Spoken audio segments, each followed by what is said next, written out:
Hola, ¿qué tal? ¿Cómo están? Espero que se encuentren bien.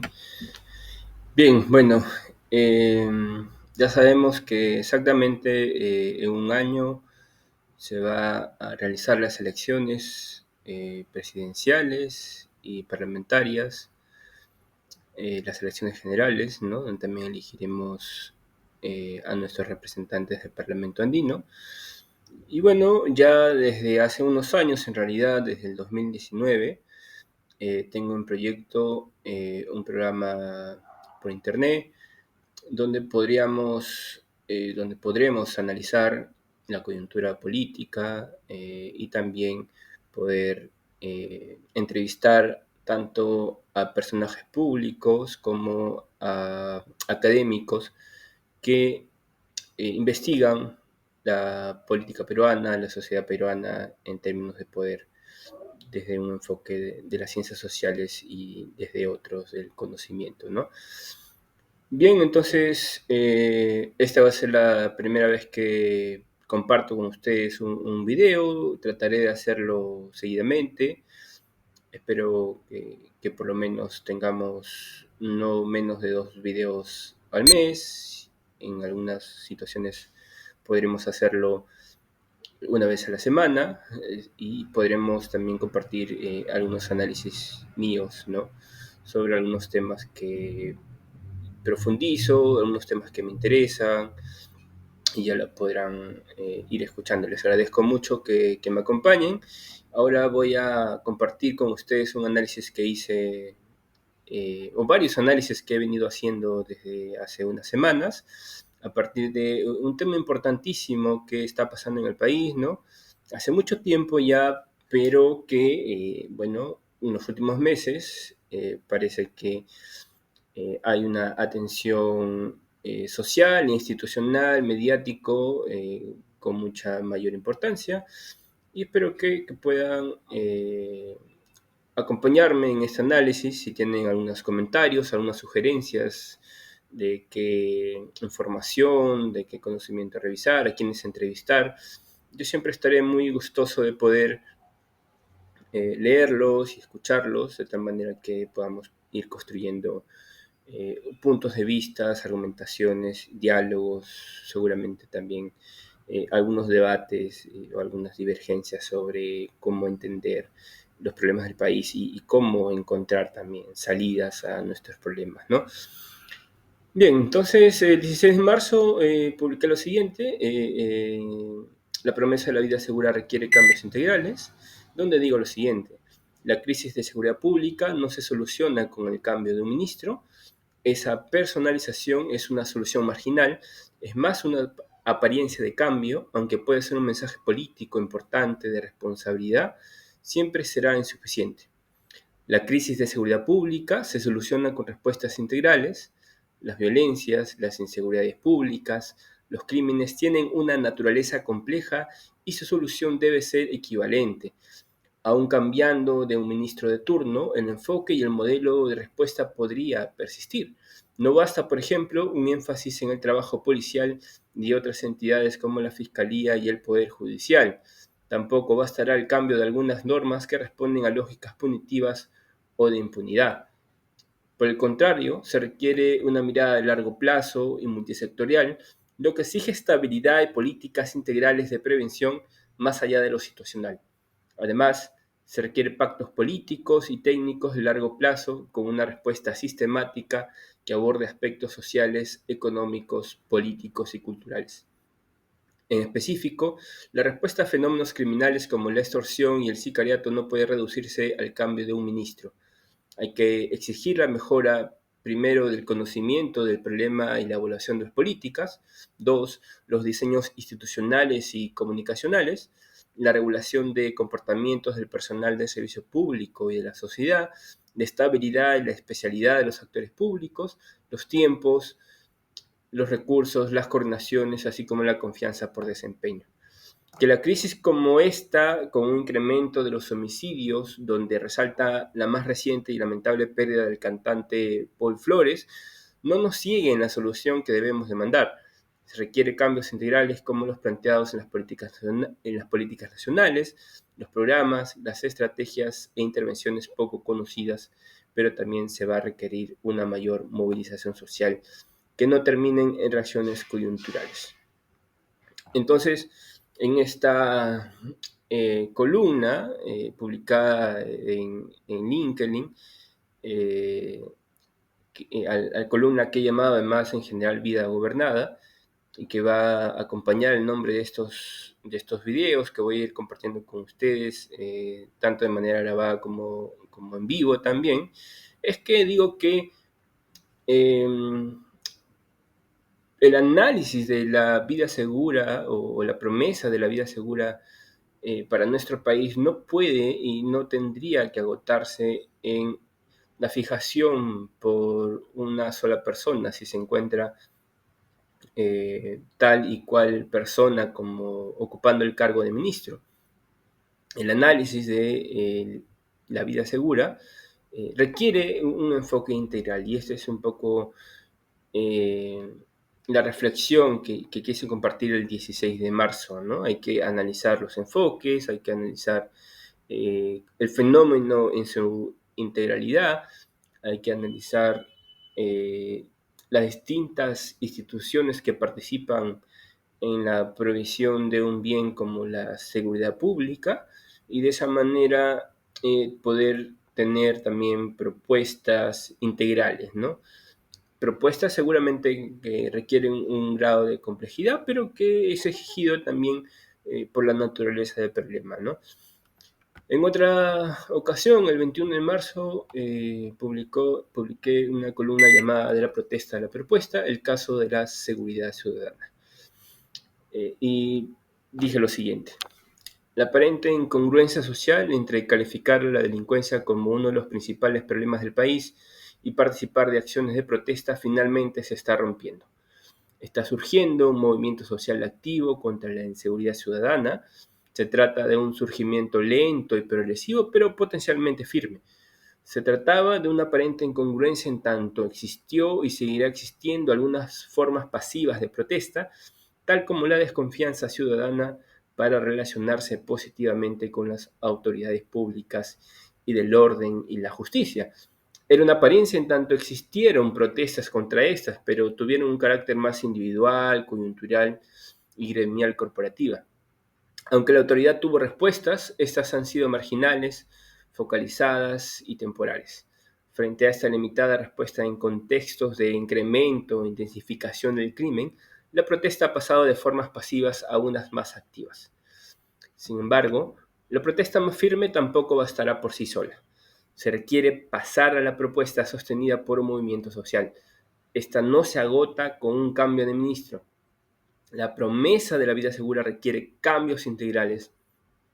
La protesta debe venir acompañada de propuestas de enfoques, modelos y estrategias, así como de pactos técnicos políticos de largo plazo para un abordaje multicausal del gran problema público de la delincuencia. La propuesta debe incluir el fortalecimiento de la prevención situacional del delito y de la administración de la justicia penal, pero debe desbordar estas dimensiones. Se requiere urgentemente una apuesta prioritaria por una prevención integral del delito con una ampliación del diseño institucional multisectorial. El crimen no se reduce con vigilancia y castigo, sino y sobre todo con una fuerte política social a favor de la convivencia pacífica, la educación, el trabajo y la buena economía. El crimen se previene principalmente en sus causas raíz, no en sus síntomas. Bien, en esta columna entonces mencionaba que habíamos identificado, estábamos observando que después de una situación crítica, sí, es cierto, había y sigue habiendo hoy, 12 de abril, un importante movimiento social que está exigiendo, está demandando mayor seguridad pública, pero no necesariamente estas protestas estaban siendo acompañadas por propuestas, ¿no?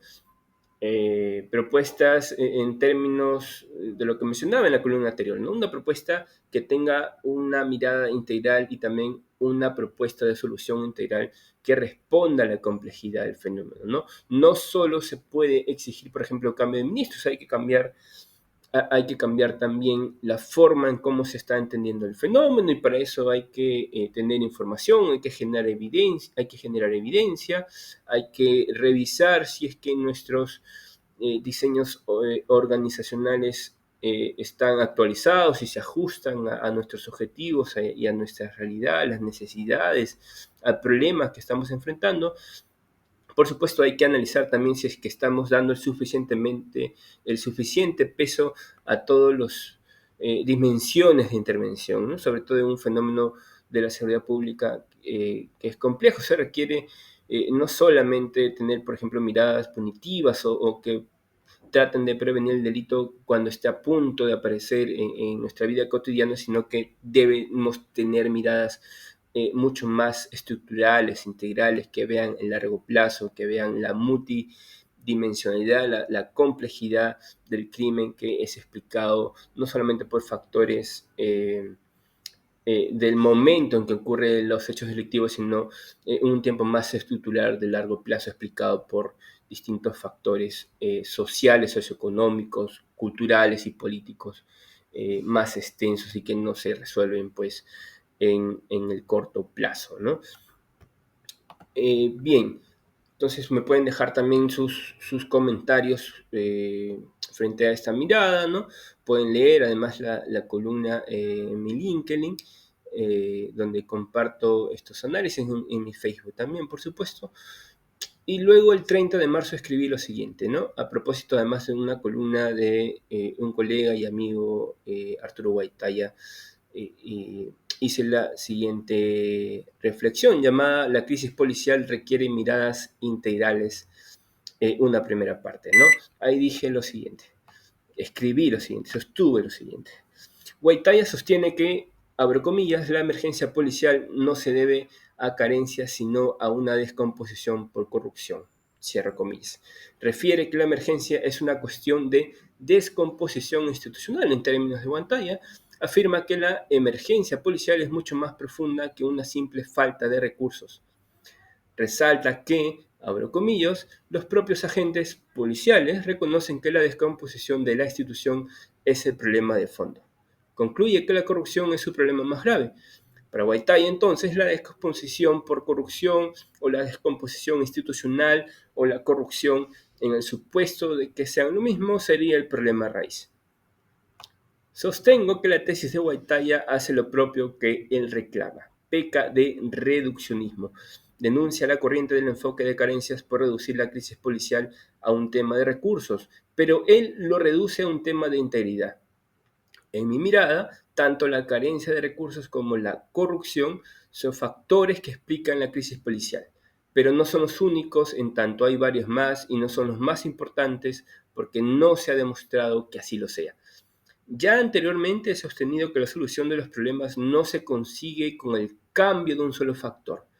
Los problemas complejos requieren respuestas integrales de largo plazo. La crisis de seguridad pública, por ejemplo, no se reducen con el cambio de un ministro. La promesa de la vida segura requiere de cambios integrales y la promesa de la buena policía también. Un enfoque integral de la búsqueda de los cambios para lograr una buena policía requiere iniciar con una mirada panorámica del problema. Hay que observar las decisiones que han tomado y toman los actores públicos en todo nivel político y organizacional. Debemos preguntarnos si las decisiones que han tomado son buenas tanto por la rigurosidad del análisis que las motivó como por su posibilidad de implementación. Una policía con recursos e integridad no toma buenas decisiones de manera automática. Las malas decisiones desaprovechan los recursos y facilitan la corrupción. Hay que observar cómo se está organizando la policía. Un diseño organizacional puro patologizado normalmente funciona a un paso de tortuga, sin especialización y estabilidad. Y por el contrario, responde sin empatía no solo para las personas que la ponen a andar, sino también para las personas que esperan una mejor transformación de los problemas, tal como la ciudadanía que es víctima objetiva y subjetivamente de la delincuencia. Una policía con recursos e integridad no está bien organizada de manera automática, o una policía mal organizada desaprovecha los recursos y facilita la corrupción. En una segunda parte, resaltaremos otras dimensiones que deben ser analizadas para buscar la transformación positiva de la crisis policial. Hay que observar los modelos de intervención, la resistencia al cambio, así como los problemas de información e implementación de las políticas, entre otros factores. Esta columna la complementé el 6 de abril con otra llamada La crisis policial requiere miradas integrales, segunda parte. Y escribí lo siguiente. En una columna anterior sostuve que la crisis policial no puede ser explicada única y principalmente por la carencia de recursos o por la corrupción. Siendo lo policial un fenómeno complejo, sostuve que se requieren miradas y soluciones integrales de largo plazo. Por ello, a los factores como la carencia de recursos y la corrupción agregué las malas decisiones y las limitaciones organizacionales. Ahora agrego otro factor que puede ir completando la explicación de la crisis policial. En quinto lugar, está el problema de los modelos de intervención. Hace un tiempo, un grupo reducido de cientistas sociales como Ricardo Gavilán vienen reflexionando sistemáticamente sobre los modelos de policiamiento en el Perú. Aplicando aquel marco, se puede sostener que en el Perú la priorización por un modelo tradicional sigue haciendo que la respuesta al crimen sea principalmente reactiva, cuando el crimen está por presentarse en lo inmediato, por ejemplo, haciendo prevención situacional por patrullaje, o cuando ya se presentó atendiendo emergencias o flagrancias. Además de tener un carácter reactivo, priorizando este modelo se observa el fenómeno del crimen como casos que se resuelven marginal y lentamente en la investigación y administración de la justicia penal. Te exige tratar los casos uno por uno, pero no agregarlos para un análisis de lo criminal como un sistema complejo que requiere respuestas estratégicas. Otro de los modelos aplicados en el Perú es el comunitario. Se habla aquí de la policía comunitaria aterrizada a través de las oficinas de participación ciudadana y contenidas en respuestas como vecindario seguro. El contacto ciudadano y los llamados programas preventivos son parte de la apuesta por una policía comunitaria en el Perú, pero les antecede un problema generalizado de no legitimidad. Por ejemplo, las juntas vecinales de seguridad ciudadana han perdido legitimidad por ser instrumentalizadas políticamente antes que construidas como espacios críticos de cohesión participativa y de vínculo socioestatal. Ciertamente, debe advertirse aquí que Vecindario Seguro trata de juntar al menos tres modelos. En primer lugar, dispone de un patrullaje de prevención situacional que exige el modelo tradicional de policía para evitar un hecho delictivo en lo inmediato, así como aproximarse en inteligencia comunitaria extrayendo información de la interacción con la ciudadanía. En segundo lugar, en un intento por construir un vínculo con la comunidad, busca operativizar el concepto de contacto ciudadano y busca un compromiso de la ciudadanía con los llamados programas preventivos.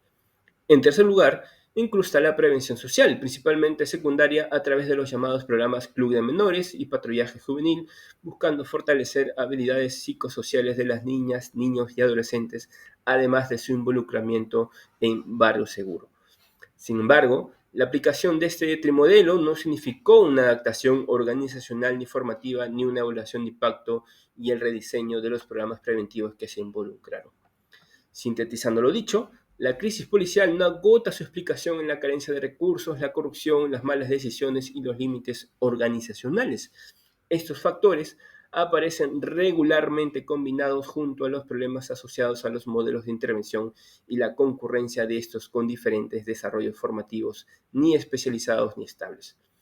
Un policía de cualquier modelo, tradicional, comunitario u otros, desde luego no hará bien su trabajo si carece de recursos y menos si obedece a intereses privados o personales. El mal trabajo de un policía se agravará si tiene que desarrollar funciones por una mala decisión como un protocolo que combina modelos tradicional, comunitario y preventivo, sin una adaptación organizacional, sin una mayor dotación de recursos y sin una formación personal intensiva y oportuna.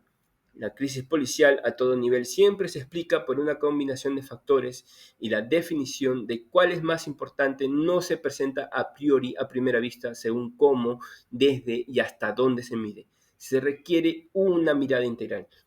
la reflexión de la aplicación de otros modelos de intervención o posicionamiento, así como otros problemas asociados a la resistencia al cambio, los límites de la información y los conflictos culturales serán comentados en próximas columnas.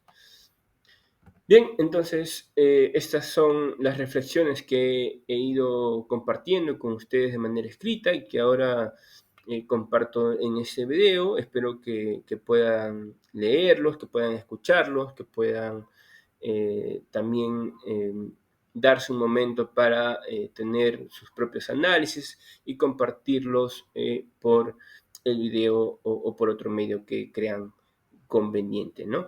Les agradezco mucho su atención y estaré publicando otros análisis tanto de manera escrita como de manera por un formato como este, ¿no? Bien, estamos conversando. Hasta luego, que estén muy bien.